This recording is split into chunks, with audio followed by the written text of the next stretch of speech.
What's up, everyone? Back for another IG Live interview with the Deltoid DemiGod lifting Los. I'm gonna send him the invite and then we'll get started. Alright, now we wait. Oh, Oh, what's up, dude? what's going on, brother? Not much. Not much. Trying to enjoy this weather. Yo, it's hot. It's Yeah. Yeah, for real, dude. Trying to get like you see, you already knew what it was, bro. You already knew you got the tank on. I was Out. I was doing a little bit of shoulders before I popped it. Nah, nah. Yo, I'm dead. Had to get a quick pump. That's hilarious, dude. My dog will probably interrupt a couple times. He like gets here sometimes. Gotcha. Wow, we already got a bunch of people joining up. This is dope. What's going on, everybody? All right, so I guess let's hop right in. So I guess you can introduce yourself a little bit, kind of like your background, and then we can talk about like what got you into lifting in the first place and the kind of lifting that you like to do. All right. Well, I think Carlos. Everyone calls me Los or lifting Los. Um, pretty much. I mean, work for the state police. I mean, I've been lifting. Fitness has been a big part of my life. So I've been lifting, like 13 years now. I think what initially started, like what got me into lifting, I actually ran track back in high school, and I I don't know what it was. I just got real obsessed with like I wanted to break the school record for long jump, and I noticed when I like lifted or like the more I hit legs or like added strength training to my regimen, I like my jump significantly increased. So it got to a point where I would have track practice like from 3 to 5, like how everyone would after school. And every day I would go to the gym like from 5 to 7, like straight after practice, like Monday to Friday. And I'd be hitting legs actually 3 times a week at this point. So it would be like, I want to say when I was like 15, 16, I'd be hitting legs Monday, Wednesday, and Friday. And then I'd do like chest on Tuesday and back on Thursday, and it wasn't really any accessory. I wouldn't really like mess with like triceps or biceps. But then on during our off season, I would then kind of develop that love for the gym, and I would always be like, all right, I guess if track ain't here, I guess I'm just lifting. Mm-hmm. I was wild for doing legs 3 days a week. I don't know who Yeah. I was. Yeah. Yeah, at that point, like I didn't really, uh, my mom and stuff. She works out now, but like at that time, she was like hitting P90X home gym workouts. So I didn't really know like what I was doing. So when I this was in Princeton Junction area. So at currently that gym was is called New Jersey Athletic Club, but back then it was actually Gold's Gym. So I would I would go there right after track practice. I didn't know what I was doing, so what I would do is if it was like leg day, it would be like squats and then every leg machine or everything associated with legs, and then for chest it'd be like bench and then every back machine or sorry every chest machine, and it'd be like 4 sets of 10. That's all I knew. 4 sets of 10, 4 sets of 12, and that was it. No variations. There was no super compound sets, none of that. It was just straight up 4 by 10, 4 by 12. Nice. Pretty much it. That's funny, dude. It's so funny that you're talking about like so you did track and how like your lifting helped like all like your jumping and everything. Because I remember I always wanted to dunk, bro. I'm like, yo, I don't care if I'm 6 foot, if I'm over, I just want to be able to dunk. And I Right. just remember doing like all these squats and box jumps and everything, and like nothing helped. I was just always barely grazing the rim like the entire time, dude. What I think this helped me get acquainted with overtraining because eventually I was lifting so much and not supporting this training regimen, which wasn't really sustainable. Like you can't really like, do track 3 to 5 and then lift 5 to, you're basically working out for like 20 hours a week. Yeah. I mean, maybe you follow up with a lot of nutrition, a lot more calories than I was eating. And you could probably sustain that sort of training regimen, but eventually, so it was like winter of 2011. Yeah. I was on the hamstring machine, like the hamstring curl machine.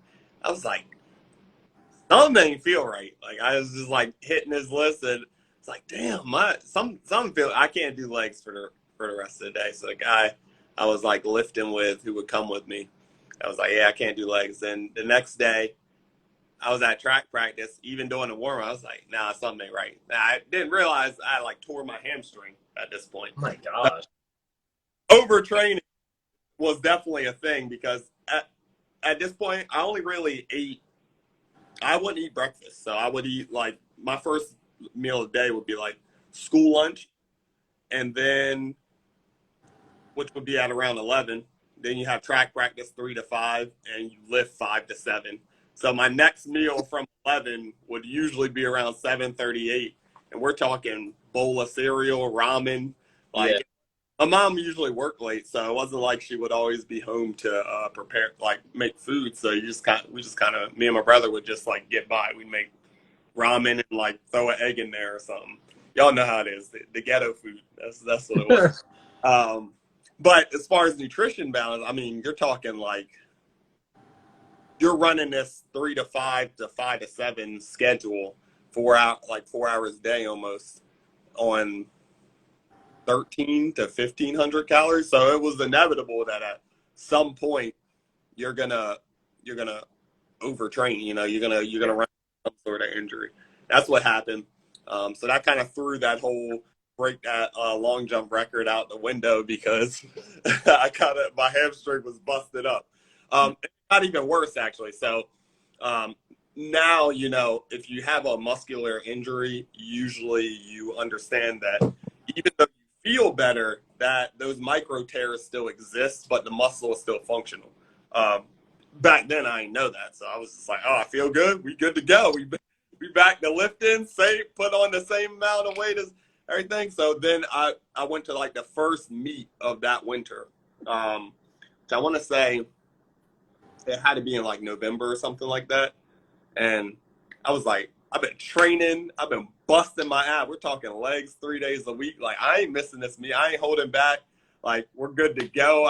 I know I'm faster and stronger. And during this meet, I want to, even though I was a long jump, triple jump guy, I want to see where my speed was. So I was like, yo, coach, put me in the 200. Like, let's go. And line up for the 200, gets ready to start. I was doing high jump too. I was just doing everything. So at that point, I was like, oh, damn, the high jumps. I never did high jump before. I was clearing like 6 foot. I was like, damn, this strength is really like helping. But I felt funny. Something didn't feel right, but not completely right. So I get in the 200. As soon as I whistle, so I want to say within like 30 meters, I like completely blew my hamstring. Like we're talking like it was just real bad. So I remember going out that winter with the torn hamstring, and no matter how drunk I was, I felt it. I felt the tear in the hand. It was pretty bad. So I didn't really get back into lifting after that till like. So if I tore it in November, I probably was like off until like March, maybe April. It was like a 4 or 5 month recovery, and it took me a while to kind of ease back into the gym from that. Definitely a humbling experience. Yeah, that's crazy, dude.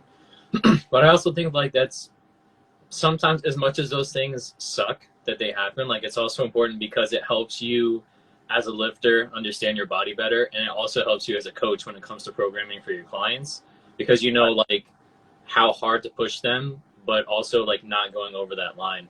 And I think that's something that I struggled with because like I kind of took like a similar approach when it came to like my lifting in college, right?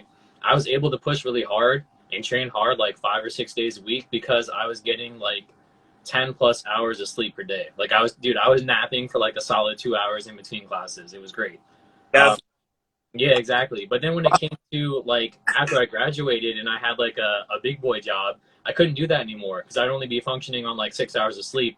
And right. that's when I started to get like injuries and stuff because I would still try to work as hard, but not be able to recover. Just like you're talking about, like the food intake was different, the sleep Yeah, was different, hydration, blah, blah, blah. So yeah. it's definitely big, like you're saying, like learning experiences. We were drinking no water, eating no calories, barely Hmm. sleeping, and still hitting those lifts. It was wild. Peak performance, dude. Peak performance. Performance. It was under harsh conditions. It was conditional training. Exactly. I just Um, specifically like I I probably had at that point my legs were stronger than they are now. I know definitely I wasn't hitting the same squat depth, but I was basically like hitting my working sets now, but I was in high school. It was like I was 18 years old. But again, I was hitting legs 3 days a week. So the sufferance from that is that my upper body was way, way, way weaker now. But my legs are really strong. So yeah. gotcha. So, what are some of your most impressive feats or lifts? So, I've seen you on a couple occasions bench pressing the ladies. That's super dope. But you're also really, really strong overall, right? So, I remember uh, back in the old days when I was a crunch, just seeing you deadlift, and I'm like, dude, this guy's deadlifting more than me, but my legs like are the same size. Like, this makes no sense. So, what Uh, are some of your most impressive lifts? I'd say, I always say I always thought my deadlift was decently strong because I mean, for the most part, throughout I don't really train specifically for strength. I just kind of like train in a strength endurance, like a bodybuilding style, and the strength just comes with the consistency and how long I've been doing it. Um, I mean, compared to what I'd be seeing on these explore pages, I don't think anything I do is really that impressive. But I mean, I think one of the most like at least behind the scenes complicated things that was I had this picture with one of my best friends, Jen, where I have her like shoulder pressed like with one arm and went on to achieve that picture was pretty difficult. So like the weightlifting belt. We had to have that thing on her like so tight.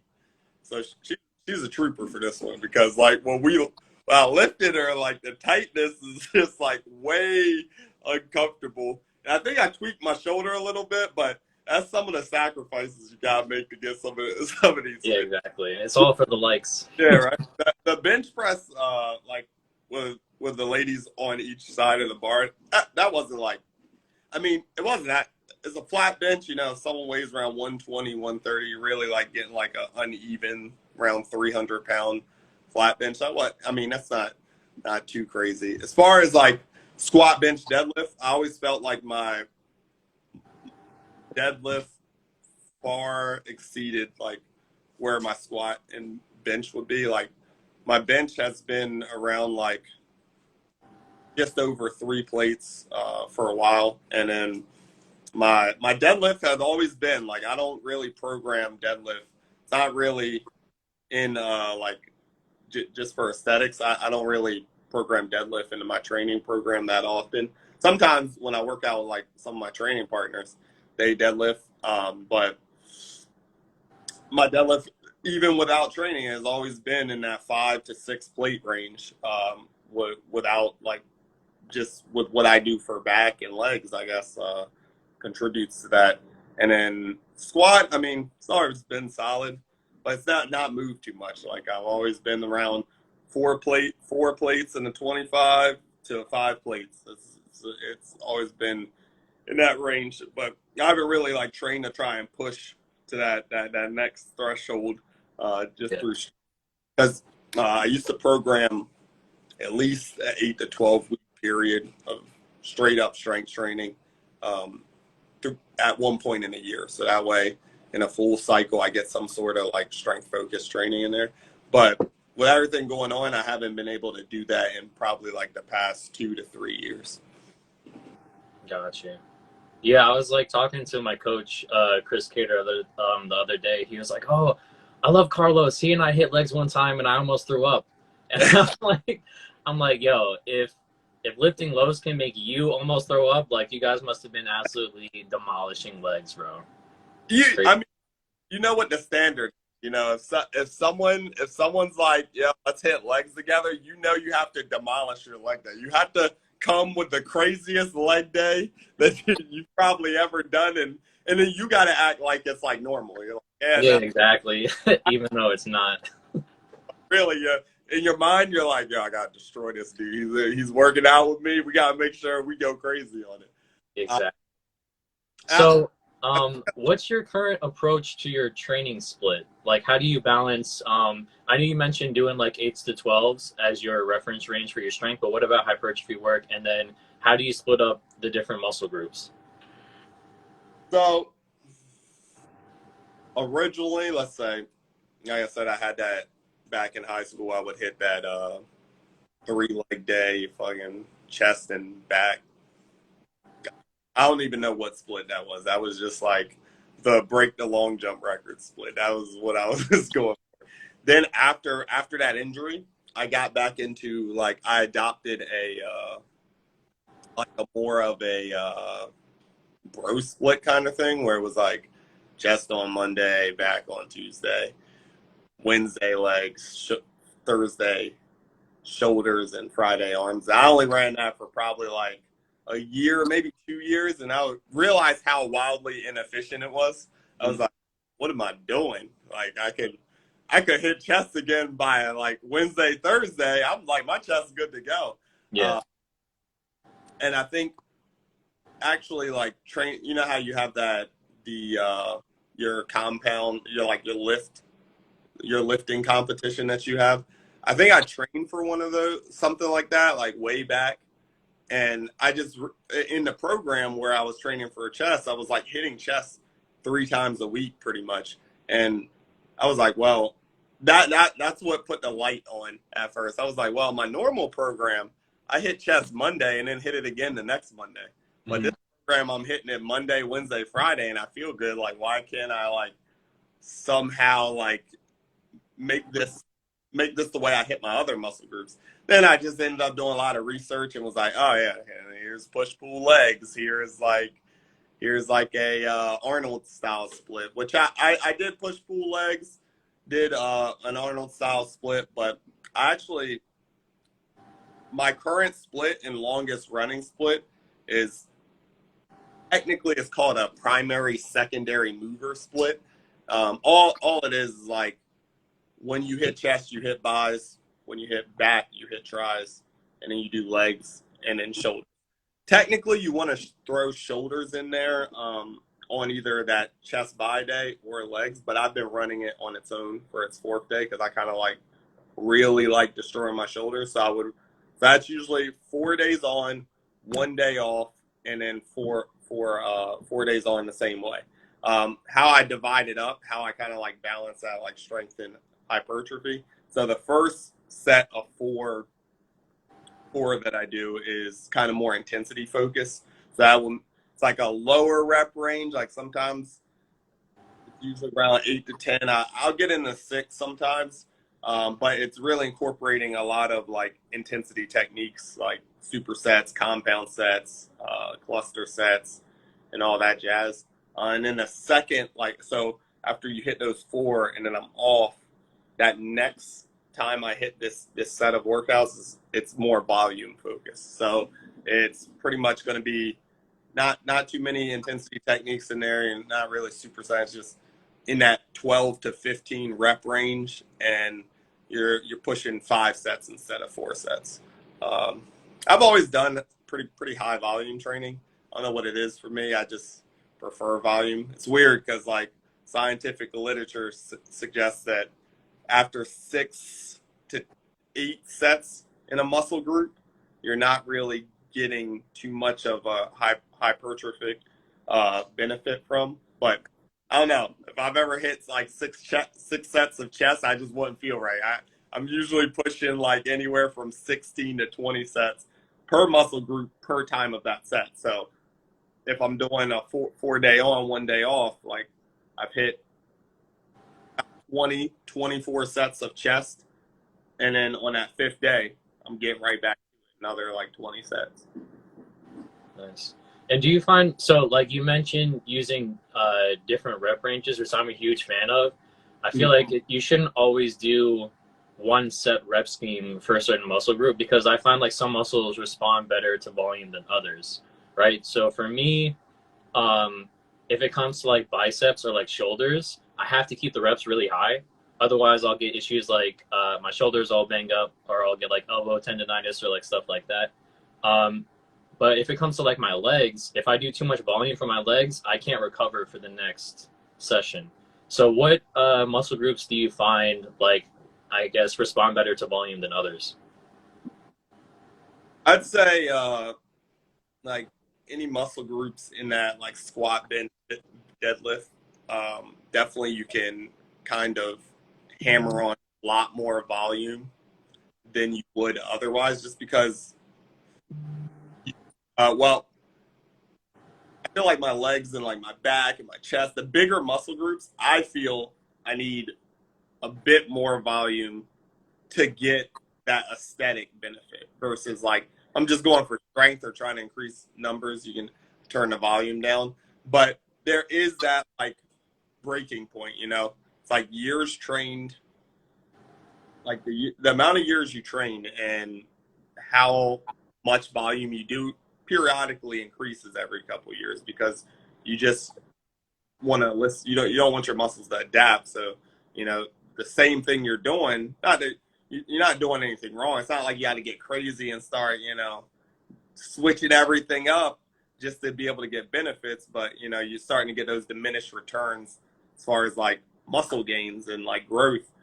So I've slowly increased the volume throughout years, and I think the bigger muscle groups for me respond a bit better to volume, but you can definitely push more sets to failure in smaller muscle groups like biceps, triceps, and shoulders, just because that window of recovery is shorter for them versus like bigger muscle groups. Yeah, that makes a lot of sense. Nice. So we already had a question. It was like asked way back when, about somebody put in here like how to get your protein in, and that kind of wants me, or that makes me want to move on to the next topic, which is like, how have you managed to maintain a lean physique year round, and what is your approach to nutrition? Because like you're freaking jacked and you're lean, but I've also seen like you're not afraid to go out and eat and have a good time with your friends. So what's your approach to everything? Oh no, 100% not afraid to go out and have a good time. Like I was telling like my friends, my training partners, like, well, I'll never like turn down going out to grab food or going out to dinner or wherever we need to go. I'll just try and balance that. Like obviously, if you're going out drinking and stuff, I try to like balance my day's nutrition to kind of like factor that stuff in. Doesn't always work, but like you know, sometimes you try to just compensate a bit. And like I said, when I first started lifting, those first like 4 years of lifting was straight like just 1,200 to 1,500 calories a day, like almost all the time. Like I was rarely getting more than that. Um, Now that just put me in like some sort of permanent deficit, leanness for a while until like you know, like you say, you get your big boy job, you have your career. Obviously, started eating a lot more. I want to say when I first started, I was always around 5 to 6% body fat. I was way more lean now, a lot less muscle mass, but I was just I don't know.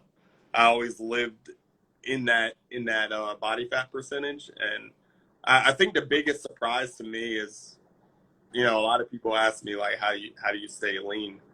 I don't know. I've like been lean my whole life. I've never had a problem. Hold on, give me this. I've never had a problem. Dog likes chewing on things. Problem maintaining the leanness, I guess, because like I went from a 5 to 6% to, I think I normally hover between 8 to 10%. I try, after I got out of that 12 to 1500 calorie range, I've always tried to like at least maintain my protein. So I try to get around 1 gram of protein per lean pound of lean pound of body weight, and I feel like when I typically hit that, everything else kind of falls into play. And if I fall short of other macronutrients, at least I don't feel it. So that means if I can get the protein and I'm still under my calories, I stay lean. And if I'm bulking, I purposely just kind of pump like carbs into my nutrition plan. But most of the time, the people I train with know I kind of try to do like a lean bulk year round aside from the summer. So that means I'm pretty much permanently in like a very light surplus. Like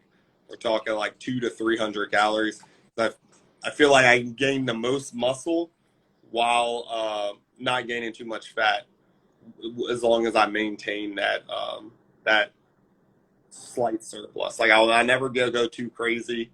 Like I'm never doing 1,000 over calorie bulk, because I just get a lot more body fat. Like there was one time I was doing that. That my heaviest weight was like 215 pounds, but I was a thick ass boy, man. I was like, this is the first time in my life I'm actually starting to see like my like six pack straight up disappear. I'm flexing hard as hell. It's just not even there. I was like, I appreciated it because, like, you know, under the right lighting, I feel like a beast. But like on the downside, every time I was taking a shower, take my shirt off, I was like, oh man, what the hell is this? So after that, I just always like kind of only maintained a lean bulk, which at the peak around December, I'll always be like pushing just over 210, 212, 216 pounds. It depends. Just the last 2 years have been a little crazy, so my bulks have gotten thrown off a bit. But as far as leanness, I've never had a problem under eating. Like I mentally try to get my protein, but as far as like I cannot eat and be completely fine. Like most of the people with me always eat more than me. I'm like I don't need to eat. That's not a good or healthy thing to do. Like, you know, you've had clients tell clients like they get all hyped because they didn't eat that much that day. I'm like, I mean, when you crave or when you hit that large deficit just by not eating, you know, once you start consuming food again, it's just gonna bounce right back. Yeah. It's like solid macronutrients with a calculated deficit, so you can maintain that weight loss. Which I don't always practice myself because sometimes I just be gaming, don't be eating. But I'll try to at least hit your protein. Everything else kind of falls into place, you know. Yeah, definitely. And I think that's something a lot of people, and I'm glad that like you bring this up, you know what I mean? Because I feel like you have the physique that a lot of people desire, right? I even, again, like my coach is like, oh, dude, like I would kill for freaking Carlos's delts. And I'm like, dude, I would kill for just the whole like V taper. But I feel like a lot of people, especially if they're starting out and they don't have a whole lot of muscle, feel like they need to be in this massive circle. Oh, dude, it's all about bulking, bro, like perma bulk. And then it's like, no, that's how you become overweight. And like that's kind of what happened to me. Like at one point I was like 50 pounds overweight, but I was like, oh, it's fine. Like I'm lifting, like I got to put on size and strength and blah, blah, blah. But in reality, just like you're saying, if you have a slight surplus, it's going to be better for when it comes to like nutrient partitioning and then also your performance in general. Because it's like your leverages are going to change if you're overweight, or if you're constantly like roller coastering for your diet, it's also going to be tough because it's like, okay, let's say you feel great when you're bulking, but then when you have to be in such a huge deficit to shed all that fat that you put on, you're going to feel like garbage and your training is going to suffer. So for this past year, I'm really glad that I took like the slower and steadier approach to bulking up, because like last year when I didn't do that and I gained like another 30 pounds after I had just lost the 50, the cutting, like, dude, I felt like trash. I'm like, I have to be in such a deep deficit. And then like you're saying, like let's say I didn't eat for the day, I would just end up binge eating that night and then just completely destroy the deficit that I was in. So I'm glad like you're talking about something that's more practical and that's a lot better balanced than just like one side versus the other. It's definitely true. I mean, you know, I I used to have and I still do have. I like had a sweet tooth. I love Sour Patch. I love like candy like that. But when I was still had that habit, and I was like hitting like around my macros fairly consistently, I would always find that if I was like, I don't know, eating like a pack of salad, I'm like, dude, this is like 300-400 calories, like pretty often. I'm talking like every other day.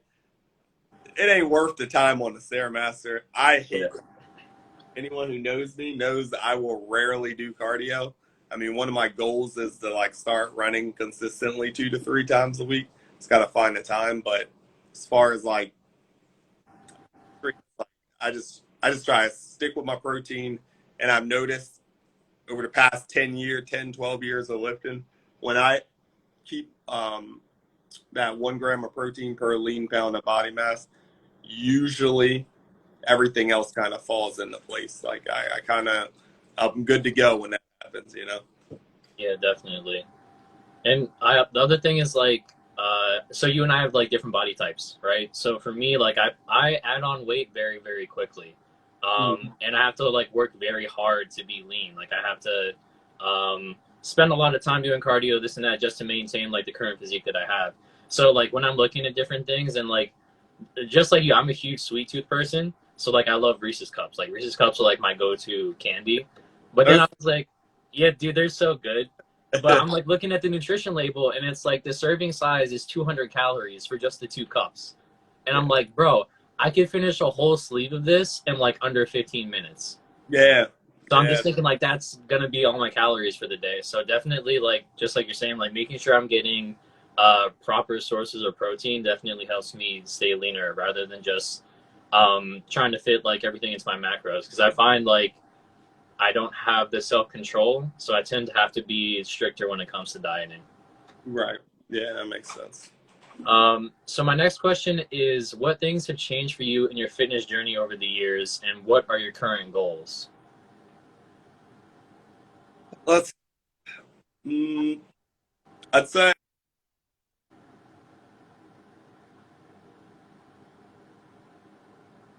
my biggest thing was always show up. Like, even if everything else is shit, you know, you're stressed out, you didn't sleep, you're hungover, you've been eating donuts, you look like trash compared to where you were at some point. Like as long as you show up to the gym, I mean, that's at least step one, because you can have everything else right, and if you don't show up, nothing's gonna change. So Yeah. showing up's number one. I think my views on fitness, the most crazy thing to me is like when I first started like 12, 13 years ago, there was never a, a packed gym where there's no squat racks, no benches. Like there weren't that many people into like fitness. I wouldn't say it was like Yeah. super niche, but as far as like people just grinding it out in the gym like every day, that came with the explosion of social media. Like Yeah. people didn't really start going in gym. I think it's a great thing though. I like that so many more people are into fitness, and there's so much information out there that you can just get. If you have even a slight interest, you can find the information you need. It's really up to you to at least get yourself started. And I think there are like pathways like getting coaching or training that kind of like speed up that process, at least getting yourself that baseline. But if you're very passionate, very interested in fitness, I believe there's a lot more resources out there than there used to be. That's definitely a big thing. Uh, and supplements, like as far as like protein pre-workout, back in the day you had vanilla, chocolate, and peanut butter, and in pre-workout you had like some blue raspberry bullshit and fruit punch. There was no hundreds of flavors and all these different brands. It was like optimum nutrition, C4, and then the dark shit you can find on the internet, like some Shadow X or some shit that you don't really even trust. Uh, Hmm. Other than that, you were just you had your flavor. You were sick of eating peanut butter flavored protein bars, and that was pretty much it. But now there's so much variety. You walk into GNC or a vitamin shop, it literally looks like just a rainbow wall of different things you can get. There's a lot of people in the gym that go at certain hours, and it's just crowded and packed. And that was never the case before, especially for like random gyms. But I appreciate that. A more fit community is just more people in communities is better. Yeah, and it's also interesting, like you're saying, like now that fitness and especially resistance training is becoming more popular or popularized, all the genetic freaks are coming out of the woodworks, dude. And Yeah, it's driving me crazy because I like at this point, this is going to be my 11th year lifting. I've been lifting for like a decade, right? And I'm like just hitting numbers that I'm like pretty proud of. So, for example, like I hit like a 370 bench a little while back, and right, it's like to the average person, they're like, "Whoa, dude, 370? That's a lot of weight, bro. Nice." And then I look at freaking Instagram, and this kid that's like 4 or 5 years younger than me is hitting like a 425 bench, and I'm like, "How, dude? yeah, How?" And it's just like you're saying, like now that it's more popular or popularized, and there's more access to information. All these kids are starting to lift younger and younger and younger, and then right. they're coming up and just completely destroying all these records. It's wild. Freak But it's out. also it's really cool, just like you're saying, because now we're able to see things that like nobody thought was actually possible. Right. Right. Yeah. The more people into it, I didn't even think of it in that aspect. A lot more like people with just crazy genetics are coming out, and these kids are just built different. Like you got 18 to 20-year-old, 22-year-old kids is strong as hell. It's crazy. Yeah, yeah. Even my dude, Jared, that goes to Crunch, who works over at Crunch. I Mhm. remember it was like last year or the year before. We were both deadlifting, and he hit like 495, and I hit like 515, and I'm like, "Word, let's go!" Like, because I think he's either in his early 20s or like late teens at that point, something like that. And I'm like, it's crazy that he's already lifting the 400s at that age. Now he just recently hit a 635 double. And I'm like, bro, just last year I was stronger than you, and now you just added over 100 pounds to your deadlifts. And I'm just like, dude, it makes no sense. It's Crazy. so crazy, yeah. But it's dope, and I'm happy that more and more people are picking up resistance training because it's something that I've always had a passion for. Like since I was like in middle school, for sure. Let me see what's next. Oh, so not a lot of people know that, or maybe they do. I don't know. I don't know how public you made it, but you were at one point at the police academy training for that. So how did you maintain muscle mass and strength during that time? Because I remember DMing you, like checking up on you, see how you were doing. You're like, oh, dude, it's kind of tough. Like I haven't really been lifting that much. So, but like you still look good and you're still a strong dude. So what did you do during that time to kind of at least try to maintain some of your physique? Yeah, the State Police Academy is definitely built different. Just say, no matter how good I seemed I was doing, or how how good I thought I was not good during those stops. Uh, you know, at first, I don't know who I thought I was. Like on the weekends coming home, we get released or dismissed on the weekends, and I would come home and like lift. We weren't supposed to, but I would like sneak in some lifts, try to just do full body Saturday, Sunday. Like you have so much like work and like Yeah, they crush you with like a assignments and things like this. The last thing you want to do is have to do anything when you get home. You want to just kind of be a vegetable and just like lay there. yeah, Uh, the biggest thing for me, I mean, pretty much I didn't keep my muscle mass during the time. Maybe it looked good because there was a point Monday to Friday we were running about 5 miles a day. So you were hitting like 25 miles a week, almost a marathon a week. Um, and your diet, you're in a deficit the whole time, like probably around like 2,000 to 2,200 calories, but you're getting like crushed throughout the day. Yeah. My calorie spend from whatever workouts I normally do is probably like 3 times that, just from the amount of physical training and exercise you do. So it was a point I was losing like 6 pounds a week, and then you kind of plateau. But there was a point I went in an academy, I was 202 pounds. There was a point in academy I weighed 178 pounds. So I definitely just straight up. There was no lifting, no resistance training. It was just we were trying to survive out there. So I just lost like by the end I was like 182, but I haven't weighed under 180 since like high school. So like that was wild to me. I was like, wow, this is nutrition deficit, like some serious nutrition deficit. So my biggest thing was, just keep your head straight. I finished up, and then when I get back, just don't try to bounce back to where my calories were. Kind of gradually get back into it. Just lift, get back in the gym, and it took me probably 3 months. So I got out in December. Wasn't until like around like mid to late March that my weight was kind of real back to where it was. I was kind of gaining at a pace of 2 to 3 pounds like a week.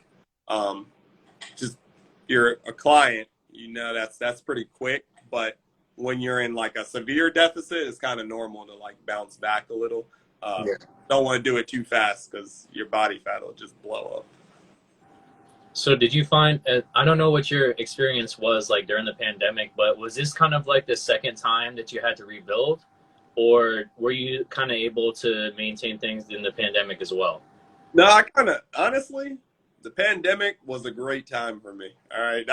It was the not the break I needed, but it was like great because I was still at that point in the application process. Yet on the side, I worked at a restaurant, but that restaurant had to close down for the pandemic. So, we had that unemployment thing going on, and it was just like I was sleeping 8 hours, waking up, cooking my food, and getting creative with the workout. Like I remember during that time, I had like the 5-gallon water jugs, and I was curling them things. I was doing like overhead weird ass tricep extensions and like rowing them, and that worked. That at least helped me maintain for like 2 months. And then me and my roommate, we would always go like I want to say May or June.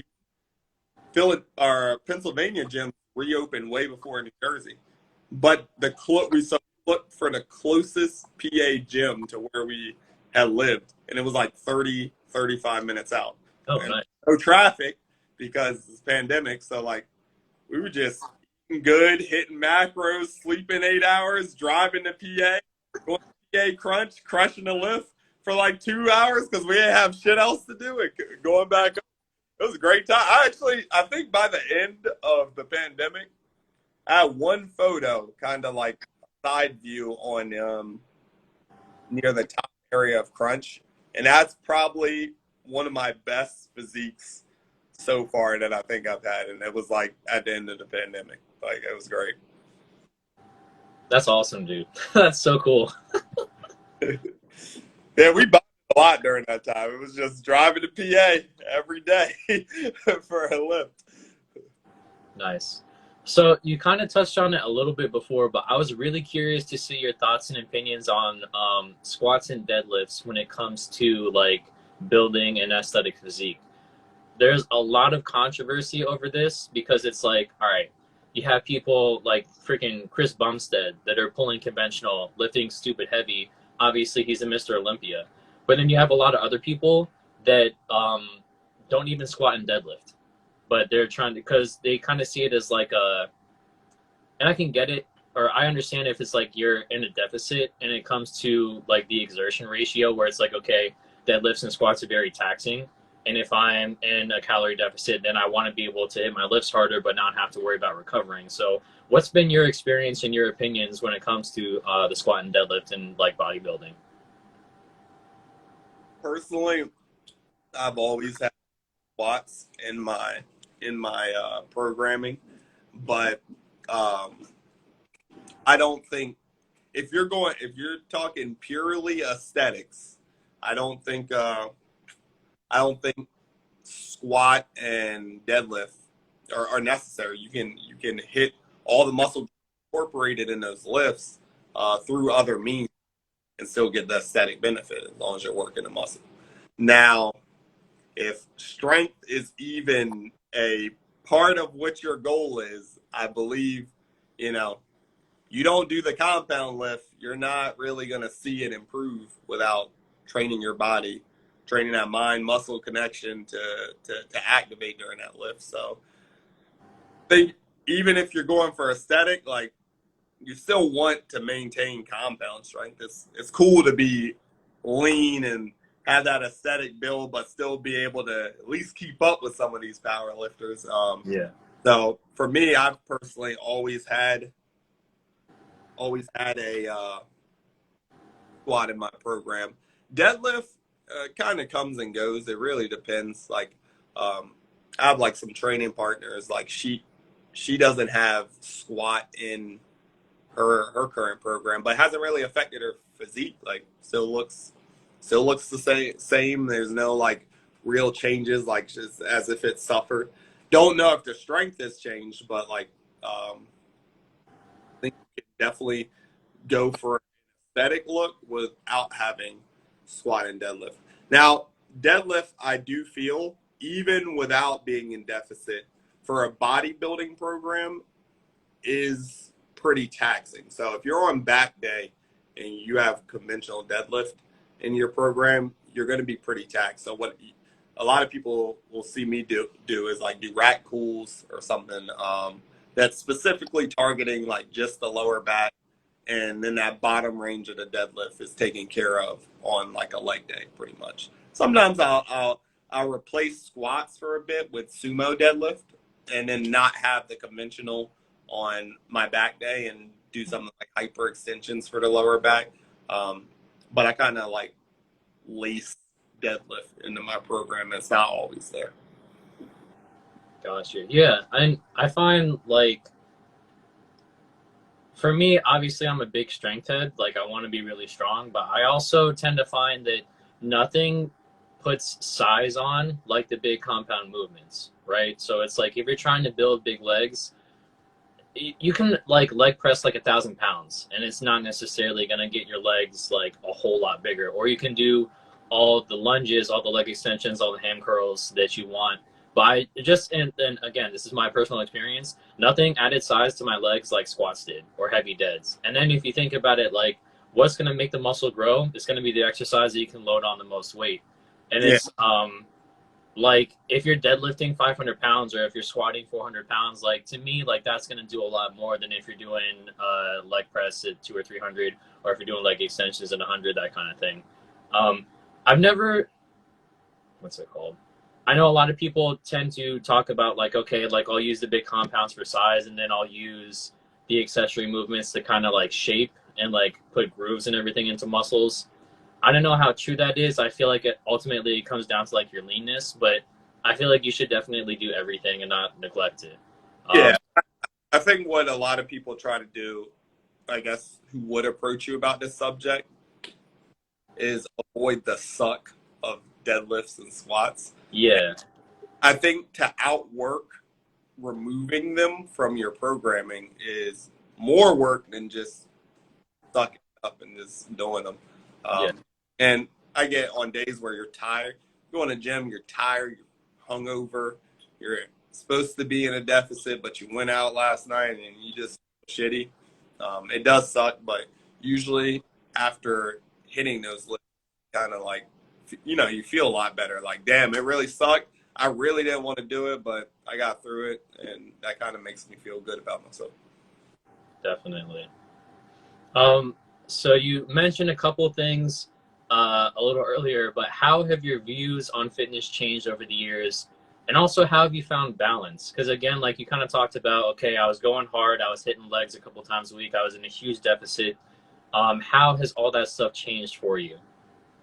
Um, I think in my first, after the hamstring injury, like in my first like 2, 3 years of lifting, I was always like, yes, the comeback is greater than the setback, but let's work to avoid these setbacks in the future. Yeah. So I kind of would just listen to my body more at that point in those first 3 to 4 years. And I would just try and like still push the limits. I was always about pushing the limits. I wanted to try to do as much as possible and just have some crazy physique and try to stay strong. But after the injury, I was like, this injury set me back like 4 or 5 months. It wasn't like, it's not worth pushing past when your body's telling you, you know, like you probably shouldn't do this. But see, there's a balance where you want to familiarize yourself with that. So a lot of people can feel like, oh my God, you know, these squats, they're crushing me. My legs feel like jello. I think the first couple years of lifting, it's very important to get real familiar with what failure is for yourself. You want to be able to be like, you know, I'm really in this failure zone. It's kind of like, you know, there's like studies where you take 10 people who are in the fitness industry and you tell them put weight on a bar that would be what they would do for a working set of 10 reps, and then do as many reps as possible. And a lot of people, most people, in fact, will do 16 to like 24 reps of their bench press or deadlift, whatever it may be. And if you're starting your working set like that, you're kind of like wasting some time there. So what I try to do is my compounds, I leave it about 2 to 3 in the tank now. So I know what failure is to me, but my 2 to 3 is like a true 2 to 3. Like if I did 2 to 3 more, and there's not getting another rep, and these next few sets are about to be pretty rough. Yeah. Isolations, I try to always take it to about failure or 1 rep shy of that. So that means if I can push on like bicep curls, if I'm pushing if I'm doing a working set and it's 12 reps in and I could get to 15 at that point, like I know I need to up the weight. Whereas like in bench, I'm always gonna up the weight, but if I'm taking every compound to failure and I'm starting my lift with a compound or starting my workout with a compound, I know that the rest of my weight is going to kind of be adjusted. It's going to compromise a little bit the rest of my workout. So I try to, at least for bodybuilding purposes and like balancing that strength and endurance, I try to keep myself 2 to 3 reps, usually around 2 shy of failure for compounds. And that really sucks for squats. And it was eye-opening during that crunch, whatever the hell, the AMREP competition like last year. And I don't know, I had to do like 235 or whatever. And I did it like 34 times. And I was like, yo, that's supposed to be my working set. I really be holding back on like that. So after that, I was like, all right, maybe my working sets really should be like starting around 315 or something like that. It sucks, but like I can get 10 to 12 of those fairly. You probably could do more than that, honestly. But like, you know, you don't want to like hold back too much where you're putting yourself in a position where you're wasting your time a little bit. Yeah, definitely. And that's something that I've also been a huge fan of, using like RPE for like my training, because I remember, I think it was like 2 years ago at this point, just like you were saying, like I always had the bodybuilder mentality. So when I switched over to powerlifting, it was hard because I wanted to take the sets to failure. I didn't really understand the concept of like, you need to hold a little bit back so that way your body can adapt and grow for the next week. So that's how I ended up getting hurt. I was doing pause deadlifts, came into the session feeling like hot garbage, and I was like, well, I need to go up compared to last week because I'm not about to let like the coach know that I'm not doing too hot. And I end up like pulling my left lat like halfway through the set, and like I couldn't get out of bed for like 3 days.